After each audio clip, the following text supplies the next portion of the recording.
Okay. Well, since we've kind of moved into, we finished up our NFL thing here a little bit, unless there's something more you want to say, it kind of No, segues into the college football section, which I want to get into next. And I want to start out with your team, Michigan, actually. You have Harbaugh in there now. He go is the new blue. coach for a year. Yep, go blue for you. And he is now doing something that some people are, which I think making more of a deal out of than is necessary, honestly. But he's taking his team down to practice in Florida. Now there are some SEC teams that are calling foul, and then there's some teams like Michigan State, my team. Mark Dantano's looking at going and oh, that's actually not a bad idea. Maybe I'll take my team to Texas. Which So would be brilliant. yeah, so I mean, what do you think? I guess let's go over the pros and cons of it first. What do you think the pro aspect of doing that is to having your team practice somewhere else in the country? Well, number one, having them practice in Michigan right now really doesn't make a lot of sense. There's this crazy thing we get up north. It's called snow, and you don't get that through most of the football season. And you don't have you can't run a lot of your plays or do a lot of things you want to do. And the heat of Florida also, I think, helps with mental and physical toughness. Getting out in the visible eye. Jim Harbaugh, I think this is what makes him such a great recruiter. Does this better than anyone. He gets out there, whether it's positive, it's negative, whatever. He gets out in the public eye. He wants people talking about Jim Harbaugh and talking about Michigan football, so that 18-year-old kids are hearing, hey, that Michigan gets a lot of attention. They're doing pretty good right now. That Jim Harbaugh has a pretty good resume. Maybe I'll go to Michigan, and that just happened with them just now getting the number one recruit in the nation. The defensive tackle.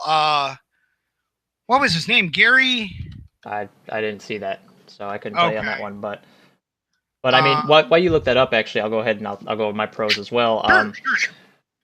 I do agree. I think actually physically and mentally, it's not a bad idea because I mean, there's always that argument. I know when it comes to pros and things like that, especially that it's an unfair advantage for teams in the north to go play in the teams in the south because teams in the south are more accustomed to that weather. And that's a whole nother debate for later. But just the fact that you're going down to Florida, a very very humid state, a very very hot state, and every physical exertion you take in that atmosphere is almost a 1.5 to two-fold harder than it would be in a little more milder climate. And so I think that for conditioning alone is a really good idea for your players. And then Yeah. the second aspect you mentioned is recruiting. That's actually a great way to recruit. Get your team out there, get it seen by people in different parts of the country that aren't always surrounding you. You practice in Michigan, well, everybody knows where you're at. Everybody knows Michigan's there. You go to Florida, you're going to hit some people that might not know about you as much. Like D'Antonio saying you might go to Texas, which makes sense because we've actually been Another hotbed of Yep, college football and that's players. actually been a very strong area for us to recruit out of lately. We actually just got Oh, a decent quarterback out of there and a couple other players. So that's kind of an area we like to recruit out of is in Texas. Now, especially that we have that special teams player or coach Snyder. So I think that I don't think it's a bad idea. So I think it is a kind of an interesting idea that I haven't seen done before, and it actually has a lot of very good pros to it. The cons, and I'm gonna segue into this for you in a sure. second, but the cons are obviously in the fact that some of these SEC teams and other teams are calling shenanigans because they probably feel like their recruits are being poached. Well, I guess boo-hoo to that is what I could say. And if you feel that way, well, go play somewhere, go practice somewhere else in the country as well, and do the same thing. I was gonna So say, go enjoy the snow. yeah, Um, right.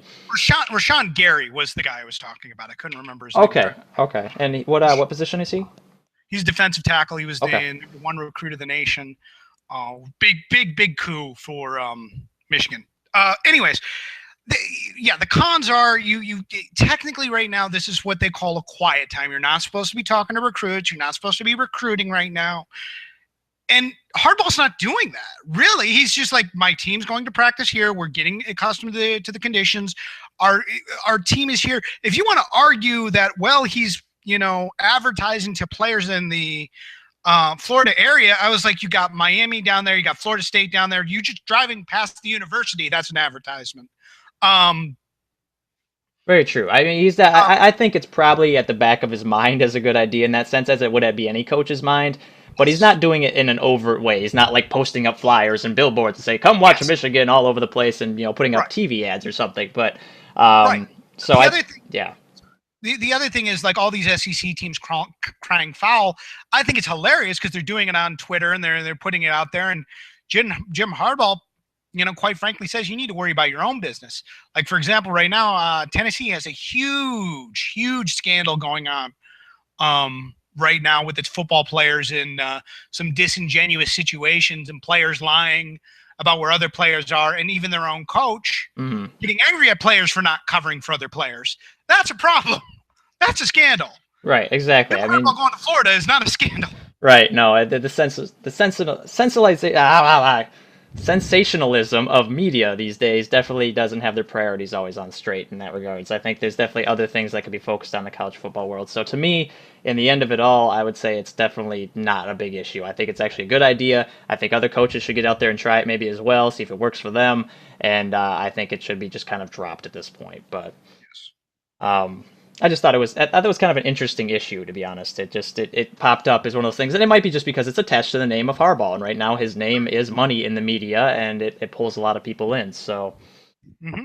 you know, Well, I don't even see that. It wasn't even really the media burying him or anything. It was just them reporting on it. Like, by the way, Jim Harbaugh is going down to Florida. All these coaches are pissed. right? Boo hoo. Cry about it. Yep, exactly. So all right. Well, I just wanted to get your quick take on that. We can move now into a little bit more in the college football arena is the playoff games. Oh, yeah. I wanted to move into that because we are 2 years now. Obviously, we're 3 months almost now past the end of the college football season. But I Mm-hmm. wanted to kind of go into the playoff games because we're 2 years through it now. We've had 2 years of this playoff system. We said goodbye to the BCS national championship, Mm-hmm. and we're now on to this, and we have a 14 playoff. Now, ratings wise, I believe the playoff the first year was phenomenal. Some of the best ratings the national championship had ever gotten. Now, that could be because it was, Ohio State and Florida State. But, um, Mm-hmm. other than that, uh, what do you think about it? Do you think it's been a success? Do you think it's been a failure? Do you think something needs to be changed? What are your thoughts?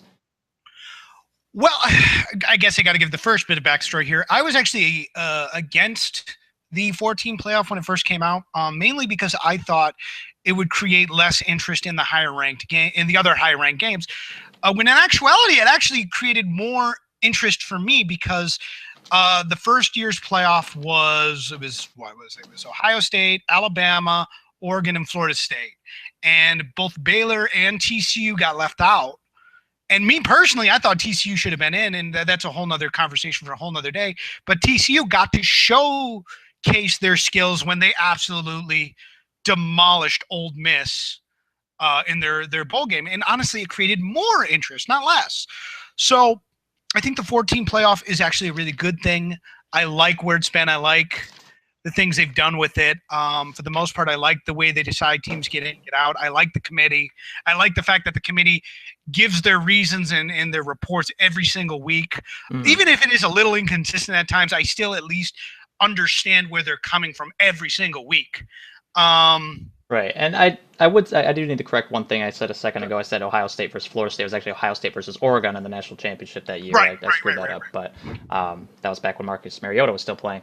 Um, Mm-hmm. But yeah, no, I agree with you. I think the decision committee has done a good job so far for the most part, and that they give the reasons is definitely a very very big thing for this because you had the BCS national champion where it's just kind of like, all right, it's going to be these two teams, deal with it. Um, when you can make arguments for a number of others. Sure. So I definitely like that. I've always kind of been a proponent of the force system. Unlike you, I always liked the idea of the playoff system. However, I still to this day don't think they took it far enough. I still think that they should go to an 8-team playoff. And now there's other people that argue, well, why not a 6 or why not a 16? And well, a 16 I think is way too much. You're going to have to cut out regular season games at that point. You're going to, potentially Sure. destroy some of these players with that many more games. But Sure. I don't think 6 is good because you'd have two teams that get a bye, and then there's going to be a whole new system argument there of, oh well, why do they get a bye? So um, I think 8 is perfect because I think in my situation, you have the Power 5 conferences. You could have the champion from each of those conferences. That gets you 5 in from all those conferences. They can't argue. Their conference got in. They're champion. You are the champion of that conference. You're going. And then that leaves you 3 wild cards, and you could still, then a basis on resume, who you've played, strength of schedule, all of that stuff. You could put those other 3 in, and you might have 2 from the same conference. It could happen, but I think that would just be, to me, the best overall situation. And no matter what kind of playoff you're going to have fans, and you're going to have people out there crying boo-hoo and say, "Why didn't my team get in?" It's just you're never going to get rid of that. Period. But I think 8 would be the best kind of situation to that, and I think eventually they might actually go to that system, but.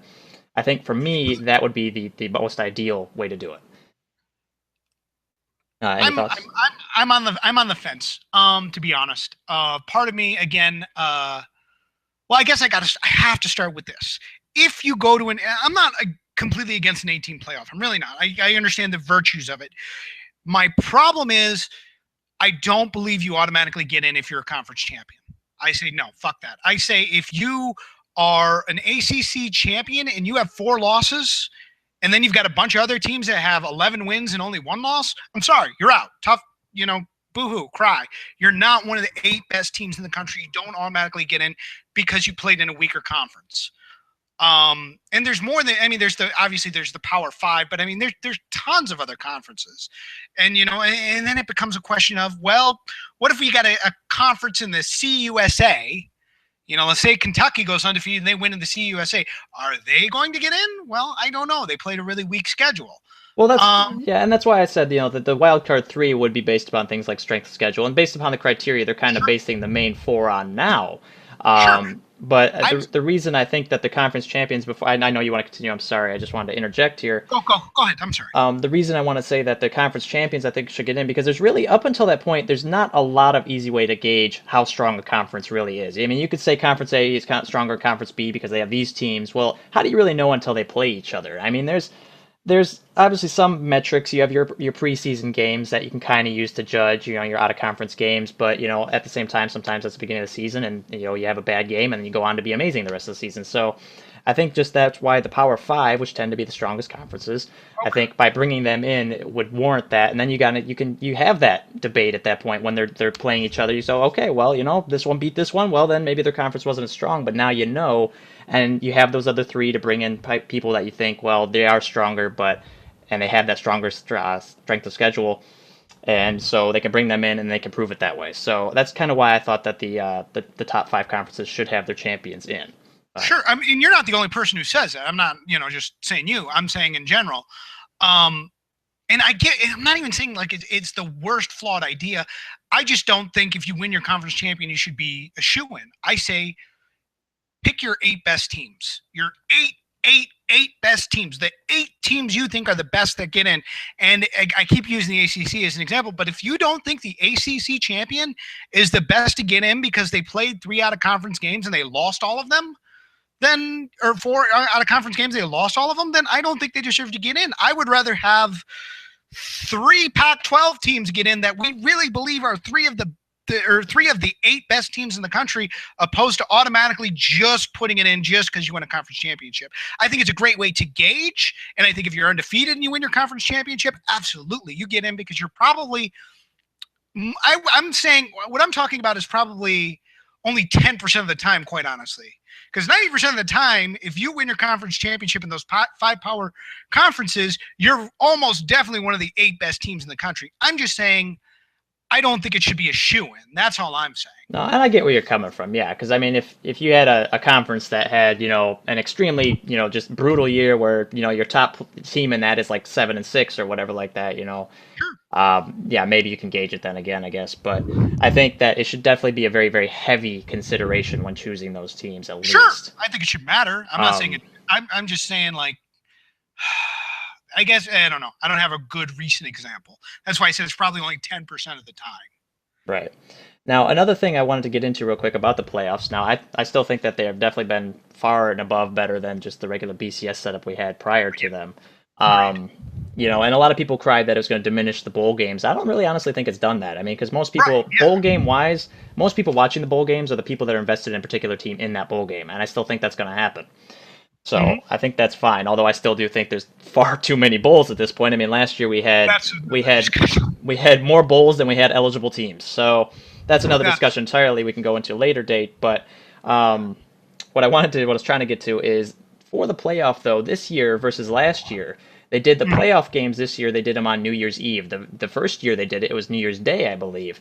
And they saw actually a considerable drop-off in audience. And I would argue that, New Year's night, putting the football games on then is a terrible idea because you have people going out to party for the turning of the clock. You have people watching the ball drop. It's kind of a night that a lot of people go out to do other things.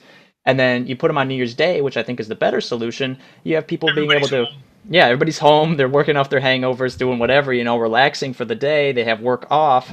And it's just that you have a more potential audience that way. So I don't know why they switched it this year, but I felt that it's just something I wanted to comment on. Really, I just felt that it was kind of a dumb move. Well, yes. And the other thing is, I would imagine what happened to a lot of places, because like you mentioned, everybody's going out, everybody's going to parties. I bet you there were a ton of people who saw the game because it was on these New Year's parties, but it's only on one TV and there's 60 people on the house. Oh, definitely, I would agree So completely. I think that definitely dropped it. Um, this isn't really related, but then there also becomes a question with the Nielsen ratings. I mean, how accurate can those be at times? Because how they figure them out, they only have them in I don't know how many hundreds of thousands of households in a Yeah. multi-million dollar multi-million person country. So I mean that's just, to me, has always struck me as kind of an odd way to gauge, but we don't have a better way yet. I agree. And you know what? It actually, well, never mind. I was going to go off on a tangent on how digital boxes now should be able to track that a lot easier than just using Nielsen boxes. But I don't know. that's another thing completely not even related to any of this. So um, we don't have Kind to of, go because off we're on. talking about ratings, kind of. Yeah, I mean, yeah, we don't have, yeah, but we don't really need to go into that. I guess it seemed like a weird move to me to put them on New Year's Eve. Is all I Yes, was yeah. trying to say. Part of me wonders if I bet it was they when they looked at it, they might have got higher advertising offers on New Year's Eve opposed to New Year's Day. That's my That's guess. very possible. I honestly follow the money trail will usually lead you to any decisions. So, Yes. um, well, I mean, is there anything else you want to discuss related to college football, or I think we can move on to our next topic? Um, can somebody please just assassinate Nick Saban already? I mean, 5 national championships in the last 7 years. Well, I all mean, right. come on, or just be like, you know what? We're gonna sit out this year. We're just gonna chill, and somebody else can win it this year. Um, That's no, not really. yeah. I can't stand that guy, but you can't help but tip your cap how good Nick Saban is. Damn. No, I would agree completely. He is a phenomenal coach. As an MSU fan, I absolutely have my grudges against him, of course. But I'd also like to say that the playoff does not in any way condone the killing or maiming or hurting of Nick Saban in any way, what shape or form. Um, all right. So, anyways, we're gonna move on now to the UFC, which is a topic I Yes. am actually very, very non-knowledgeable in. I have very limited knowledge in this topic. However, you have quite a bit. I wanted to actually focus in on the fight that happened a few weeks ago, which was UFC Fight 196. We had Diaz versus McGregor and Tate versus Holm on the ticket. A rather Mhm. big kind of setup. And I'm gonna go over the basic knowledge I have, and then have you take it from there and Sure. see kind of what your thoughts are. Sure. First let's focus on the Diaz McGregor fight. The Diaz McGregor fight. You had McGregor coming up in weight class. He's not in his normal weight class. He's coming up into another weight class. He's trying to take that one on and become the champion there as well. Is that even a good idea, really? I mean, I think he probably got shown that it's a little bit tougher to fight in that heavier weight class than he's used to. I mean, so I was kind of wondering about the decision making behind that, and was it a good idea? Was it not a good idea? And do you think he goes just back down to his normal weight class from now on, or he still tries to fight in that one? Well, part of the problem is there's a couple different factors. We'll start with the first thing you mentioned, going up in weight class. Um, this isn't a new thing. A lot of guys have dabbled in going into higher weight classes because there's a huge argument right now in the MMA community, just in general, that there's a belief that you will fight better if you don't dehydrate yourself so much to get down to a lower weight and fight at your natural body weight. And you can look at it just going to Google and type in Conor McGregor weigh-in at 145. He looks like he's dehydrated. He's been sucked up. And then when he had the weigh-in at the Diaz fight, he looked great. He looked amazing. He looked like he's ready to take on the world. Now, part of the problem is he wasn't supposed to fight Diaz until about 2 weeks before the fight. Originally, he's a 145 fighter. He was going to fight Rafael Dos Anjos, who is the 155 champion for the 155 belt. Dos Anjos broke his foot 2 weeks before, and the UFC was scrambling to find somebody who would take the fight on short notice, who hadn't been in a training camp, hadn't been preparing to fight this fight, and they got Nate Diaz, who anybody knows anything about the Diaz brothers, they are bad mothers. They will fight you in the parking lot if you ask them to. And Diaz, who usually fights at 155, again, hadn't been going through a training camp, basically just told Dana White, I can't make 155. Can we make this fight at 170? And Dana asked Conor, and Conor's like, I'll fight him at whatever weight he wants to fight at. So, yeah, he went up in weight, but he didn't just go up 155. He didn't just go up 10 pounds. He went up 25 pounds, which is a significant difference. Do I think it's a good idea? I think it depends on the fighter. I think it depends on your body type. I think it depends on the situation. Do I think Conor McGregor, in this isolated situation, going up to 155 is a good idea? Before the Diaz loss, absolutely. It created a ton of buzz. He's more natural his weight, and if he wins the 155 belt, he could probably drop the 145 belt, not kill himself getting to 145. Right. Okay. Well, I mean, it was curious to me because I didn't know if it was just kind of an ego thing. Well, I've taken over this weight class, let me move up and take over this one. I didn't know about the 2 week thing, so that actually makes a little more sense. Kind of. Like, here's the thing about ego is a part of fighting. It Of always course. has been. Yeah, I mean Muhammad Ali. Right. I know you got him picked. I'm gonna whoop him. I'll beat him in the third round. You watch. Right. No, yeah, and I'm not discounting ego. I just didn't know if that was the sole kind of reasoning or what. But Money. That's the biggest thing. of Money. course, yeah, 'Cause of that's course, a money fight. yeah, and 145 champion versus 155 champion. That's a money fight. yeah, and I imagine with only a 2 week kind of notice, they probably gave him some kind of side Yes. bonuses and things. But Oh, absolutely. Dana White's known for doing that. Even like just guys putting on a great performance. Well, I mean, it's very widely known he has a knockout of the night bonus where he pays a man upwards of $60,000, a submission of the night bonus, and a fight of the night bonus where he pays both guys that bonus for just putting on these great performances and just getting after it. right, okay, well, that makes sense. Okay, so I actually, unless you have anything else to say about that particular fight that you found interesting or confusing, I do have another fight to move on that actually I have a little bit more knowledge in. When I say a little bit, probably 1% more knowledge in this, but I am very curious about is the the Tate Holmes fight because Well, sorry.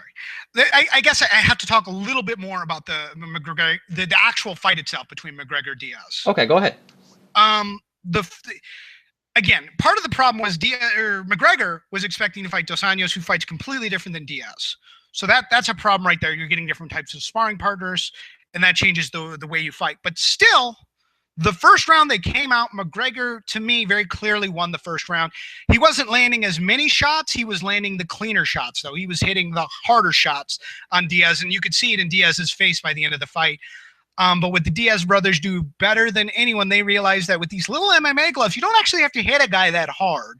You just got to hit him enough, and you got to hit him in the right spots. So Diaz just continuously just kept throwing these 60, 70% power punches, and they kept connecting, and they weren't really hurting McGregor. And I think that was part of the reason why McGregor dropped his hands and he kept walking forward, because he wasn't getting hurt, but you don't really have to get hurt to get rocked.